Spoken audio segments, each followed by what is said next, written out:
ಎಲ್ಲರಿಗೂ ನಮಸ್ಕಾರ. ವೀಕ್ಷಣೆ ಚಾನಲ್ಗೆ ಎಲ್ಲರಿಗೂ ಸ್ವಾಗತ. ಇವತ್ತಿನ ನನ್ನ ವಿಡಿಯೋದಲ್ಲಿ ಹೇಗೆ ಈಸಿಯಾಗಿ ಎಗ್ ಫ್ರೈಡ್ ರೈಸ್ ಮಾಡುವುದು ಅಂತ ತಿಳಿಸಿಕೊಡ್ತೇನೆ. ಎಗ್ ಫ್ರೈಡ್ ರೈಸ್ ಮಾಡಲಿಕ್ಕೆ ಯಾವೆಲ್ಲ ಐಟಮ್ಗಳ ಬೇಕು ಅಂತ ಈ ವಿಡಿಯೋದಲ್ಲಿ ನೋಡ್ತಿರ್ಬೋದು ನೀವು. ಒಂದು ಕಾಲು ಭಾಗದಷ್ಟು ಕ್ಯಾಬೇಜ್, 3 ಮೀಡಿಯಂ ಗಾತ್ರದ ಈರುಳ್ಳಿ, ಮತ್ತು 1 ಕ್ಯಾಪ್ಸಿಕಮ್, 1 ಕ್ಯಾರೆಟ್, 2 ಹಸಿಮೆಣಸು, ಸ್ವಲ್ಪ ಶುಂಠಿ, ಸಣ್ಣ ತುಂಡು ಶುಂಠಿ, ಮತ್ತೊಂದು 6-7 ಎಸಳು ಬೆಳ್ಳುಳ್ಳಿ, 2 ಟೊಮ್ಯಾಟೊ. ಜಾಸ್ತಿ ಇರುವ ಕಾರಣ ಇಲ್ಲಿ ನಾನು 6 ಮೊಟ್ಟೆ ತಗೊಂಡಿದ್ದೇನೆ. ಎಲ್ಲ ತರಕಾರಿಗಳನ್ನು ಸಣ್ಣದಾಗಿ ಹೆಚ್ಚಿಕೊಳ್ಬೇಕು. ಇಲ್ಲಿ ನೋಡಿ ವಿಡಿಯೋದಲ್ಲಿ ಈ ರೀತಿಯಾಗಿ. ಈ ಲೋಟದಲ್ಲಿ 3.5 ಲೋಟದಷ್ಟು ಅಕ್ಕಿ ತೆಕ್ಕೊಂಡು, ಅದು ಬಾಸ್ಮತಿ ಅಕ್ಕಿ, ಅದನ್ನು ತೆಕ್ಕೊಂಡು ಚೆನ್ನಾಗಿ ತೊಳೆದು ಕುಕ್ಕರ್ನಲ್ಲಿ 1 ವಿಷಿಲಷ್ಟು ಬೇಯಿಸಲಿಕ್ಕೆ ಇಡಬೇಕು. ಒಂದೇ ವಿಷಿಲ್ ಇಟ್ಟು ಬೇಯಿಸಬೇಕು. ಅಕ್ಕಿಯನ್ನು ಬೇಯಿಸುವಾಗ ಅದಕ್ಕೆ 1.5 ಸ್ಪೂನಷ್ಟು ಉಪ್ಪು, ಹಾಗೆ ಸ್ವಲ್ಪ ಎಣ್ಣೆಯನ್ನು ಹಾಕಬೇಕು. ಆಗ ಎಣ್ಣೆ ಹಾಕಿದರೆ ಅಕ್ಕಿ ಏನಾಗಿರ್ತದೆ, ಉದುರುದುರಾಗಿರ್ತದೆ. ಅದಕ್ಕೋಸ್ಕರ ಸ್ವಲ್ಪ ಎಣ್ಣೆ ಹಾಕಬೇಕು ಮತ್ತು 2 ಸ್ಪೂನಷ್ಟು ಉಪ್ಪು ಹಾಕಬೇಕು.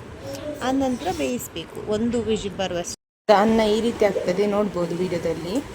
ಅನ್ನವನ್ನು ಸಪ್ರೇಟಾಗಿಟ್ಟು ಮಸಾಲೆ ರೆಡಿ ಮಾಡ್ಕೊಳ್ಬೇಕು. ನಂತರ ಒಂದು ಬಾಣಲೆ ತಗೊಂಡು ಅದಕ್ಕೆ ಒಂದು 5-6 ಸ್ಪೂನಷ್ಟು ಎಣ್ಣೆ ಹಾಕಿ, ನಂತರ ನಾವು ಕಟ್ ಮಾಡಿದಂತಹ ಈರುಳ್ಳಿಯನ್ನು ಹಾಕಿ ಫ್ರೈ ಮಾಡ್ಕೊಳ್ಬೇಕು. ಫ್ರೈ ಮಾಡಬೇಕಂತ ಎಷ್ಟು ಅಂತ ಹೇಳಿದರೆ, ಕಂದು ಬಣ್ಣಕ್ಕೆ ಬರುವಷ್ಟು ಫ್ರೈ ಮಾಡಬೇಕು. ಅದಕ್ಕಾಗಿ 1 ಸ್ಪೂನ್ನಷ್ಟು ಉಪ್ಪನ್ನು ಅದಕ್ಕೆ ಹಾಕಬೇಕು. ಆಗ ಅದು ಬೇಗ ಕಂದು ಬಣ್ಣಕ್ಕೆ ಬರ್ತದೆ. ಹಾಕಿದ ನಂತರ ನಾವು ಕಟ್ ಮಾಡಿದಂತಹ ಮೆಣಸಿನಕಾಯಿ ಹಾಗೆ ಶುಂಠಿ, ಬೆಳ್ಳುಳ್ಳಿ ಅದನ್ನು ಕೂಡ ಆ್ಯಡ್ ಮಾಡಿ ಸ್ವಲ್ಪ ರೋಸ್ಟ್ ಮಾಡಬೇಕು. ಆ ನಂತರ ನಾವು ಕಟ್ ಮಾಡಿದಂತಹ ಎಲ್ಲ ತರಕಾರಿಗಳನ್ನು ಅದಕ್ಕೆ ಸೇರಿಸಬೇಕು.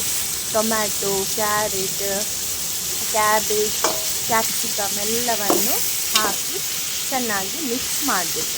ಕರೆಕ್ಟಾಗಿ ಮಿಕ್ಸ್ ಮಾಡಬೇಕು. ಮತ್ತು ಗ್ಯಾಸನ್ನು ಒಂದು ಮೀಡಿಯಮ್ ಫ್ಲೇಮಲ್ಲಿ ಇಡಬೇಕು. ಗ್ಯಾಸನ್ನು ಮೀಡಿಯಮ್ ಫ್ಲೇಮಲ್ಲಿ ಇಟ್ಟರೆ ಅದು ತಳ ಹಿಡಿಯುವುದಿಲ್ಲ. ಹಾಗಾಗಿ ಮೀಡಿಯಮ್ ಫ್ಲೇಮಲ್ಲಿ ಇಡಬೇಕು ಗ್ಯಾಸನ್ನು. ಹಾಗಿಟ್ಟು ಅದಕ್ಕೆ ಸರಿಯಾಗಿ ಹೀಗೆ ಮಗ್ಸ್ತಾ ಇರಬೇಕು. ಆಗ ಕರೆಕ್ಟಾಗಿ ಬೇಯ್ತದೆ, ಕ್ಯಾರೆಟ್ ಎಲ್ಲ ಕರೆಕ್ಟಾಗಿ ಬೇಯ್ತದೆ. ನಂತರ ಅದಕ್ಕೆ ಸ್ವಲ್ಪ ಕೊತ್ತಂಬರಿ ಸೊಪ್ಪನ್ನು ಹಾಕಬೇಕು. ಈಗ ಚೆನ್ನಾಗಿ ಮಿಕ್ಸ್ ಮಾಡಿ ಒಂದು 5 ನಿಮಿಷ ಕಾಲ ಬೇಯಲು ಬಿಡಬೇಕು. ಆಗ ಚೆನ್ನಾಗಿ ಕ್ಯಾಪ್ಸಿಕಮ್, ಕ್ಯಾರೆಟ್, ಕ್ಯಾಬೇಜ್ ಎಲ್ಲ ಚೆನ್ನಾಗಿ ಬೇಯ್ತದೆ. ಆಗ ಸ್ವಲ್ಪ ನಮಗೆ ಬೆಂದಾದ ನಂತರ ನಾವು ಅದಕ್ಕೆ 1 ಸ್ಪೂನ ಹಾಕಬೇಕು. ನಾನು ಕಾಲು ಸ್ಪೂನಷ್ಟು ಹಾಕ್ತಾಯಿದ್ದೇನೆ. 1 ಸ್ಪೂನಷ್ಟು ಅರಶಿನ ಹಾಕಬೇಕು. ಯಾಕಂತ ಹೇಳಿದರೆ ಮೊಟ್ಟೆ ಹಾಕೋದ್ರಿಂದ ಸ್ಮೆಲ್ ಬರ್ತದೆ. ಹಾಗಾಗಿ 1 ಸ್ಪೂನಷ್ಟು ಅರಶಿನ ಹಾಕಬೇಕು. ಹಾಕಿದ ನಂತರ ಚೆನ್ನಾಗಿ ಮಿಕ್ಸ್ ಮಾಡಬೇಕು. ಮಿಕ್ಸ್ ಮಾಡಿದ ನಂತರ ಒಂದು ಅರ್ಧ ಸ್ಪೂನಷ್ಟು ಇಲ್ಲಿ ಹಾಕ್ತಿದ್ದೆ ನೋಡಿ, ಒಂದು ಅರ್ಧ ಸ್ಪೂನಷ್ಟು ಜಿಂಜರ್ ಗಾರ್ಲಿಕ್ ಪೇಸ್ಟ್ ಹಾಕಬೇಕು. ಯಾಕಂತ ಹೇಳಿದರೆ ನಾವು ಆಲ್ರೆಡಿ ಜಿಂಜರ್ ಗಾರ್ಲಿಕ್ ಆ್ಯಡ್ ಮಾಡಿದ್ದೇವೆ. ಹಾಗಾಗಿ ತುಂಬ ಬೇಡ, ಸ್ವಲ್ಪ ಸಾಕು. ಇಷ್ಟು ಸ್ವಲ್ಪ ಹಾಕಿದರೆ ಸಾಕು. ಹಾಕಿದ ನಂತರ ಮಿಕ್ಸ್ ಮಾಡಿದ ನಂತರ 1 to 3 ಫ್ರೈಡ್ ರೈಸ್ ಮಸಾಲ ಉಂಟು, ಅದನ್ನು ನಾನು ಹಾಕ್ತೇನೆ. 1 ಪ್ಯಾಕೆಟ್ ಹಾಕಿದ ನಂತರ ಮತ್ತು ಸ್ವಲ್ಪ ನನ್ನ ಹತ್ರ ಆಲ್ರೆಡಿ ಪರ್ಚೇಸ್ ಮಾಡಿದ್ದಿತ್ತು, ಅದನ್ನು ಕೂಡ ನಾನು ಆ್ಯಡ್ ಮಾಡಿದೆ. ಆನಂತರ ಸ್ವಲ್ಪ ವಿನೆಗರನ್ನು ಆ್ಯಡ್ ಮಾಡಬೇಕು. ಸ್ವಲ್ಪ ವಿನೆಗರನ್ನು ಆ್ಯಡ್ ಮಾಡಿದ ನಂತರ ಸೋಯಾ ಸಾಸ್ ಸ್ವಲ್ಪ ನಾನು ಹಾಕ್ತಿದ್ದೇನಲ್ಲ ನೋಡಿ, ಈ ರೀತಿ ಸ್ವಲ್ಪ ಹಾಕಬೇಕು. ಆನಂತರ ಟೊಮೆಟೊ ಸಾಸ್, ಟೊಮೆಟೊ ಕೆಚಪ್, ಅದನ್ನು ಸ್ವಲ್ಪ ನಾನು ಜಾಸ್ತಿ ಹಾಕ್ತೇನೆ, ಇಷ್ಟು ಹಾಕಬೇಕು. ಇದು 1 ಸ್ಪೂನಷ್ಟು ಉಂಟು. ಹಾಕಿದ ನಂತರ ನಾವು ಕರಿಮೆಣಸನ್ನು ಸ್ವಲ್ಪ ಆ್ಯಡ್ ಮಾಡಬೇಕು. ಆ್ಯಡ್ ಮಾಡಿದ ನಂತರ ಮಸಾಲವನ್ನು ಮಿಕ್ಸ್ ಮಾಡಿ ನಂತರ ಮೊಟ್ಟೆಯನ್ನು ಒಡೆದು ಹಾಕಬೇಕು. ನಾನು 6 ಮೊಟ್ಟೆ ತಗೊಂಡಿದ್ದೇನೆ. ಸೊ 6 ಮೊಟ್ಟೆಯನ್ನು ಒಡೆದು ಹಾಕಬೇಕು ಈ ರೀತಿಯಾಗಿ. ಆದ ನಂತರ ಫುಲ್ಲು ಲೋ ಫ್ಲೇಮಲ್ಲಿ ಇಟ್ಟು ಚೆನ್ನಾಗಿ ಮಿಕ್ಸ್ ಮಾಡಬೇಕು. ಈ ಮೊಟ್ಟೆ ಹಾಕಿದ ನಂತರ ಚೆನ್ನಾಗಿ ಮಿಕ್ಸ್ ಮಾಡಬೇಕು. ಚೆನ್ನಾಗಿ ಮಿಕ್ಸ್ ಮಾಡಬೇಕು. ಲೋ ಫ್ಲೇಮಲ್ಲಿ ಇಡಬೇಕು. ಯಾಕಂತ ಹೇಳಿದರೆ ಮೊಟ್ಟೆ ಹಾಕಿದ ನಂತರ ತಳ ಹಿಡಿಯುವ ಚಾನ್ಸಸ್ ಇರ್ತದೆ. ಸೊ ಅದಕ್ಕೆ ಚೆನ್ನಾಗಿ ಮಿಕ್ಸ್ ಮಾಡಬೇಕು ಮತ್ತು ಲೋ ಫ್ಲೇಮಲ್ಲಿ ಇಡಬೇಕು. ಈ ರೀತಿಯಾಗಿ ಮಿಕ್ಸ್ ಮಾಡ್ತಾ ಇದ್ದೇನೆ ನೋಡಿ. ನಾನು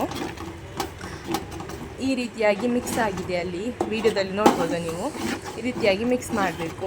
ನಾವು ಎಗ್ ಬುರ್ಜಿಗೆ ಹೇಗೆ ರೆಡಿ ಮಾಡ್ತೇವೋ ಆ ರೀತಿ. ಈಗ ನೋಡಿ ಈ ರೀತಿ ಆಗಿದೆ. ಈಗ ಗ್ಯಾಸನ್ನು ಆಫ್ ಮಾಡಬೇಕು. ಆಫ್ ಮಾಡಿದ ನಂತರ ಇನ್ನೊಂದು ಬಾಣಲೆ ತೆಕ್ಕೊಂಡು ಅದನ್ನು ನಾವು ಮಾಡಿದಂತಹ ಮಸಾಲೆ ಉಂಟಲ್ಲ ಅದನ್ನು ಈ ಬಾಣಲೆಗೆ ಹಾಕಿ ಮತ್ತು 1 ಸೌಟಿನಷ್ಟು 1-2 ಸೌಟಿನಷ್ಟು ರೈಸನ್ನು ಹಾಕಬೇಕು. ಅದಕ್ಕೆ ಹಾಕಿದ ನಂತರ ಚೆನ್ನಾಗಿ ಮಿಕ್ಸ್ ಮಾಡಿ ಸರ್ವ್ ಮಾಡಬೇಕು. ನಾನು ಈ ರೀತಿ ಯಾಕೆ ಮಾಡೋದು ಅಂತ ಹೇಳಿದರೆ, ಸ್ವಲ್ಪ ರೈಸ್ ಹಾಕಿ ಸ್ವಲ್ಪ ಮಸಾಲೆ ಹಾಕಿ ಮಿಕ್ಸ್ ಮಾಡೋದು ಯಾಕಂತ ಹೇಳಿದರೆ, ಎಲ್ಲ ಒಮ್ಮೆಲೆ ರೈಸ್ ಹಾಕಿದರೆ ಎಲ್ಲ ರೈಸಿಗೂ ಮಸಾಲೆ ಬರುವುದಿಲ್ಲ. ಹಾಗಾಗಿ ನಾನು ಈ ರೀತಿಯಾಗಿ ಮಾಡ್ತೇನೆ. ಈ ರೀತಿ ಮಾಡಿ ಸರ್ವ್ ಮಾಡ್ತೇನೆ. ನನ್ನ ವಿಡಿಯೋ ನಿಮಗೆ ಇಷ್ಟ ಆದರೆ ಪ್ಲೀಸ್ ಲೈಕ್ ಮಾಡಿ, ಶೇರ್ ಮಾಡಿ, ಹಾಗೆ ಸಬ್ಸ್ಕ್ರೈಬ್ ಮಾಡಿ. Thank you.